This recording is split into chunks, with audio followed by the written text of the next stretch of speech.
Good morning, students. Today I will teach you stem and leaf.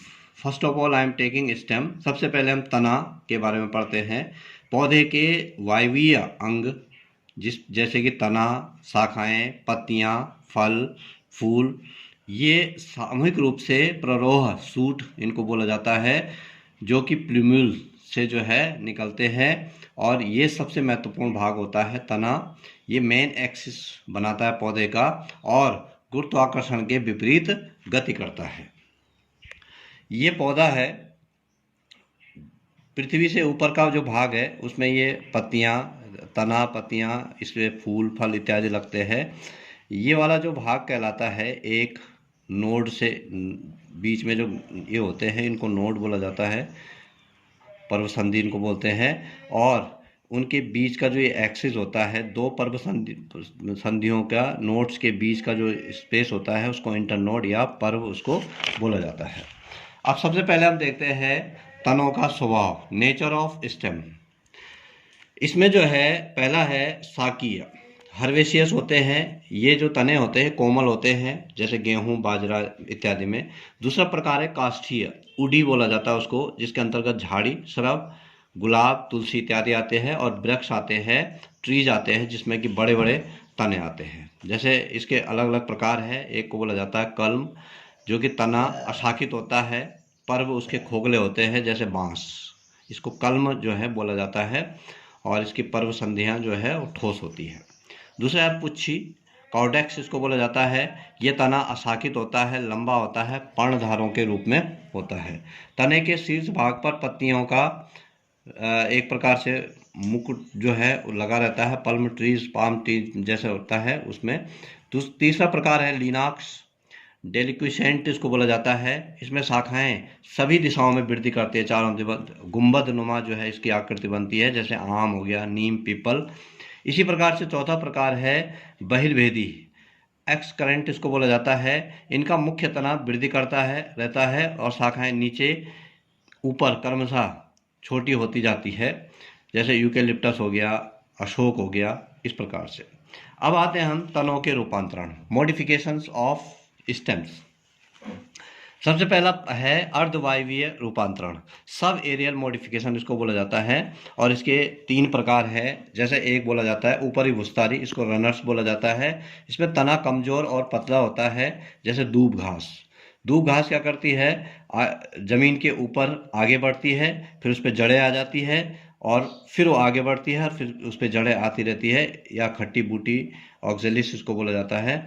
इसमें इस प्रकार से ऊपरी भूस्थारी या रनर्स इसको बोला जाता है। दूसरा है अंतः भूस्थारी या सकर्स इसको बोला जाता है, जैसे पुदीना है। पुदीना में जो तना होता है मिट्टी के नीचे आगे बढ़ता है और फिर उस पर ऊपर को एक तना निकल जाता है और जड़ें नीचे को निकलती रहती है। पुदीना हो गया, गुलदाउदी हो गया। तीसरा प्रकार है भूस्थारिका या ऑफसेट। ये जल कुंभी जो होता है, पिस्टिया, ये पानी में रहता है, पानी में उगता है और पानी में ही उसका जो तना है वो पानी के नीचे नीचे जो है आगे बढ़ता रहता है। दूसरा प्रकार है भूमिगत रूपांतरण, अंडरग्राउंड मॉडिफिकेशन इसको बोला जाता है। इसमें तनाकंद, स्टेम ट्यूबर, जैसे आलू हो गया। दूसरा है सल्ककंद या बल्ब इसको बोला जाता है, जैसे प्याज, लहसुन, लिली, इनमें होता है। तीसरा है प्रकंद, जिसको राइजोम बोला जाता है, जैसे अदरक हो गया, केला हो गया, हल्दी हो गया। और चौथा प्रकार है घनकंद, कॉर्न जिसको बोलते हैं, जैसे कि अरबी। वायवीय रूपांतरण, एरियल मॉडिफिकेशन, जैसे पर्णाव स्तंभ, जैसे फाइलोक्लेड इसको बोलते हैं, मांसल पत्तियां बन जाती है, जैसे नागफनी, कैक्टस, यूफोरबिया, इनमें। दूसरा है पर्णाव क्लेडोड इसको बोलते हैं, एस्पेरेगस में जो है पर्णाव बन जाता है।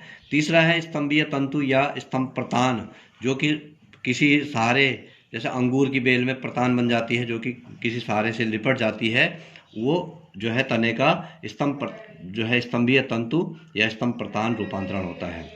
स्तंभ कंटक, स्टम थॉर्न इसको बोलते हैं, जैसे बोगनविलिया में जो है उस पर जो तना है वो कांटों में परिवर्तित हो जाता है, बेल में हो गया बेल। तो इसी प्रकार से पत्र पर कलिकाएं, बल्बिल्स इनको बोलते हैं, अगेव जो रामास होता है उसमें जो है वो बल्बिल्स में कन्वर्ट हो जाते हैं। अब आते हैं तने के कार्य, फंक्शंस ऑफ स्टेम। तने के जो मुख्य कार्य है, एक तो संवहन का कार्य करता है, कंडक्शन, इसमें जाइलम और फ्लोएम पाए जाते हैं, जो कि भोजन का जो जमीन से जो जड़ें जल और खनिज लवण का अवशोषण करते हैं उसका संवहन करता है, पौधे के विभिन्न भागों तक पहुंचाता है। दूसरा काम है इसका भोजन स्थानांतरण। जो पत्ती में भोजन बनता है वो तने के द्वारा पौधे के विभिन्न भागों तक पहुंचाया जाता है। इसमें शाखाओं, पत्तियों, फूल, फल को धारण करने की क्षमता होती है। वो जो लगते हैं पत्तियां, शाखाएं, फूल, फल, वो तने पर ही लगते हैं। इसके अलावा इसमें जो है जो नमी लेती है, नमी को धारण करती है कोशिका या ऊतक हो गया, अंगों का निर्माण हो गया, ये जो है इसमें होता है इसके द्वारा।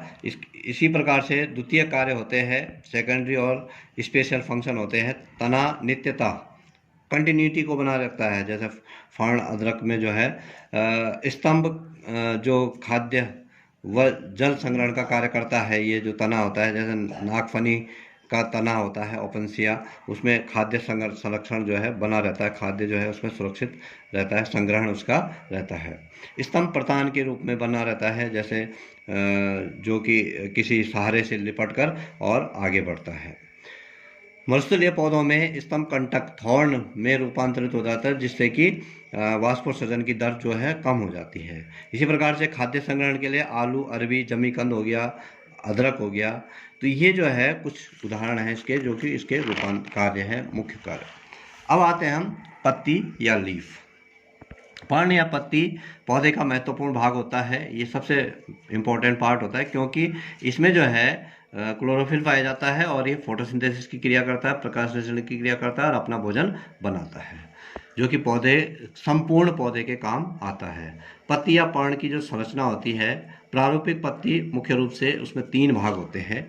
ये जो है, जो नीचे वाला भाग होता है, ये वाला पर्णाधार इसको बोला जाता है। दूसरा भाग होता है पर्णवृंत, जो कि पत्ती से और पर्णाधार के बीच का स्ट्रक्चर होता है। और तीसरा होता है पर्णफलक, इसको पर्णफलक बोलते हैं, जो कि ये मुख्य भाग होता है, ग्रीन पार्ट जो है उसका होता है। सबसे पहले पर्णाधार और पर्णवृंत। पर्णाधार का काम होता है उसको सहारा प्रदान करना, पर्णवृंत जो है वो सहारे से उसको लगाने का कार्य करता है। पर्णफलक जो है वो मेन पार्ट होता है, जिसमें कि फोटोसिंथेसिस की प्रोसेस संपन्न होती है। अब बात करते हैं सिरा विन्यास, वीनेशन। ये जो जालिका वत विन्यास होता है, इसको सिरा विन्यास बोला जाता है, वीनेशन इसको बोलते हैं। ये जो है 2 प्रकार का होता है। इसमें एक होता है जालिका रूपी रेटिकुलेट, उसको बोला जाता है। ये द्विबीजपत्री में पाया जाता है। ब्रायोफाइलम में केवल जो ब्रायोफाइलम है द्विबीजपत्री में, उसमें समांतर होता है। बाकी सभी द्विबीजपत्री में, ऑल डाइकोटिलीडन लीफ में जो है वो जो है जालिकावत पाया जाता है। और इसमें जो है जो जालिकावत होता है, ये बीच में एक मिड ड्रिप आती है, दोनों तरफ उसमें वेंस होती है, जो कि एक जाल जैसा बनाता है। इसमें जो है दूसरा है समांतर सिरा विन्यास। मोनोकोटिलीडन जो एक बीजपत्री होते हैं उनमें समांतर बनता है। जैसे घास आपने देखा होगा, घास में ये वेंस जो होती है मिड ड्रिप नहीं होती है और सीधे एक दूसरे के समांतर उसकी वेंस निकलती रहती है, उसको समांतर एक बीजपत्री जितने भी होते हैं, घास, गेहूँ, चावल, इनकी जो पत्तियाँ होती है उनमें समांतर सिरा विन्यास ये जो है पैरेलल वीनेशन पाया जाता है। अब आते हैं पत्ती के प्रकार, टाइप्स ऑफ लीफ। इसमें सब 2 प्रकार की होती है। एक होती है सरल पत्ती, सिंपल लीफ। पत्ती का जो पर्ण फलक जो होता है वो उसमें जो है अच्छिन्न होता है वो, और उसमें जो कोर पाया जाता है वो अच्छिन्न होता है और पर्णफलक में कोई कटाव नहीं होता है। जैसे मूली, पपीता इत्यादि में जो है उसकी जो पत्तियां होती है सरल पत्ती होती है। दूसरे होते हैं संयुक्त पत्ती, कंपाउंड लीफ इसको बोला जाता है। इसमें जो पत्तियों में पर्णफलक में जो कटाव है वो मध्य सिरा तक जो है पर्णवृंत तक पहुंच जाता है, नीचे तक जो है पर्णवृंत तक वो कटाव पहुंच जाता है। और इसमें एक पत्ती के अंदर, एक पत्ती में ऐसा लगता है कि बहुत सारी पत्तियां उसमें होती है, लेकिन वो एक ही पत्ती होती है, उसको संयुक्त पत्ती या लीफलेट्स बोला जाता है उनको। इसमें जो है जो संयुक्त पत्ती है उसमें पिच्छाकार संयुक्त पत्ती होती है, फीनेट कंपाउंड उसको बोलते हैं। उसमें अलग अलग प्रकार होते हैं, एक पिच्छी हो गया, 2 पिच्छी हो गया, त्रिपिच्छी। जैसे कि अगर हम एक पिच्छी गुलाब की बात करें तो इसमें एक तरफ, दोनों तरफ को एक एक ऐसे निकली रहती है। द्विपिच्छी बबूल में होती है, पहले एक पत्ती इधर निकलती है, 2 साइड को उसमें कटाव होता है। त्रिपिच्छी में एक 1, 2 और 3 ये तीसरा कटाव होता है। बहुपिच्छी में तो बहुत सारे कटाव उसमें हो जाते हैं। इसी प्रकार से हस्ताकार संयुक्त पत्ती होती है, पामेट जिसको बोला जाता है। जैसे कि ये हाथ की जैसी संरचना उसमें बनती है। ये एक पर्ण की जैसे नींबू में होता है। ये द्विपर्ण की, इसमें 2 पत्ती है, संयुक्त पत्ती है। त्रिपर्ण की, इसमें बेल में जो है बेल पत्र जो होता है उसमें 3 पत्तियां, ऐसा लगता है 3 लीफलेट्स निकली हुई 3 पत्तियां, जबकि ये एक ही पत्ती इसको बोला जाता है। ये संयुक्त पत्ती का प्रकार है। इसी प्रकार से चतुष्पर्ण की, ये 4 लीफलेट्स इसमें निकली रहती है। ये बहुपर्ण की है, इसमें बहुत सारे पत्तियां जो है जो लीफलेट्स होते हैं वो निकले रहते हैं। अब अगला है इसमें पर्ण विन्यास, फाइलोटैक्सिस को बोला जाता है।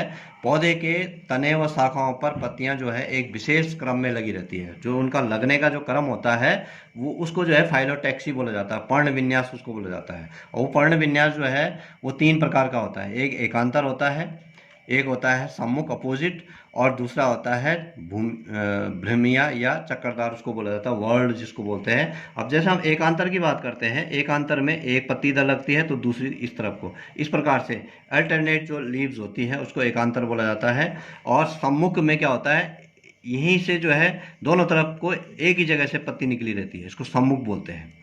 और सम्मुख क्रोशित उसको बोलते हैं जब एक ही जगह में 2 पत्तियां इधर को लगी हुई है और 2 पत्तियां इधर को लगी हुई है। यहाँ पे तो एक ही साइड को है, यहाँ पे 2 अलग अलग साइड को है। यहाँ पे चक्करदार, इसको चक्करदार बोला जाता है। चक्करदार में एक इधर को, एक इधर को, एक इधर को, मतलब 3 पत्तियां तीनों एक ही जगह से जो है वो निकली हुई है, उसको चक्करदार बोला जाता है। तो ये हो गया पत्ती के उसका जो लगने का क्रम है।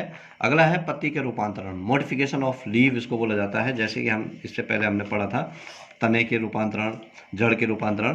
तो इसमें सबसे पहला आता है पर्ण प्रतान, लीफ टेंड्रिल्स उसको बोला जाता है। जो जंगली मटर होती है उसकी पत्ती से प्रतान निकली रहती है जो कि किसी सहारे से लिपट जाती है। और दूसरा है पर्णक प्रतान, लीफलेट, जैसे मटर में जो है वो पर्णक प्रतान जो है वो निकलता है। इसी प्रकार से अंकुश या हुक जिसको बोलते हैं, बिगोनिया में जो है उसमें हुक जैसे बनते हैं। ये जैसे ये है, ये हुक है, ये इसको बोला जाता है टेंड्रिल, इसको बोलते हैं पर्णक प्रतान, और इसको बोलते हैं पर्ण प्रतान। पत्ती से निकलता है और ये पत्ती के ऊपरी हिस्से से निकलता है।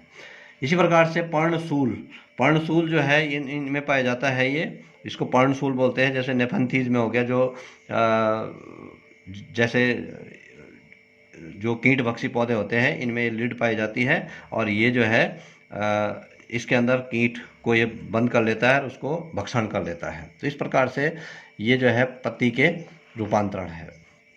अब आते हैं हम पढ़ने के कार्य, फंक्शंस ऑफ लीफ जो है इसके मुख्य कार्य क्या है। पत्ती का जो सबसे महत्वपूर्ण जो कार्य है वो है प्रकाश संश्लेषण की क्रिया करना, गैसों का विनिमय करना, वाष्पोत्सर्जन क्रिया करना, ऑक्सीजन अंदर आना बाहर जाना, कार्बन डाइऑक्साइड गैस अंदर बाहर करना, ये सारा कार्य जो है पत्ती के जो रंध्र होते हैं उनके द्वारा किया जाता है। इसके अलावा वाष्पोत्सर्जन का कार्य भी इसके द्वारा, अतिरिक्त मात्रा में जो पानी होता है उसको बाहर निकालने का कार्य इसके द्वारा किया जाता है। खाद्य संग्रहण, जब भोजन का निर्माण होता है तो वो खाद्य का संग्रहण भी करता है, प्याज, रामबास, लहसुन में। कायिक प्रवर्धन का कार्य भी करता है। जैसे ब्रायोफाइलम एक पौधा है बिगोनिया, उसकी पत्तियां जब नीचे गिर जाती है तो पत्तियों से जो है जगह जगह से नए जो कलिकाएं हैं वो निकल जाती है और उससे नए पादपों का विकास हो जाता है। अन्य विशेष कार्य भी पत्ती के द्वारा किए जाते हैं। जैसे स्पेशल फंक्शन, मटर में प्रतान का कार्य करता है, नागपानी में कांटे बन जाते हैं, पत्तियां जो है कांटों में परिवर्तित हो जाती है, जिससे कि फोटोसिंथेसिस जो वाष्पोत्सर्जन की क्रिया होती है वो कम हो जाती है। कीटभक्षी पौधे जो होते हैं वो विशेष प्रकार के पौधे होते हैं जो कि कीटों का भक्षण करते हैं, और उनमें जो उपस्थित प्रोटीन होती है वो अपने लिए उसका उपयोग करते हैं। तो ये पत्ती यहीं पर समाप्त होता है। Thank you.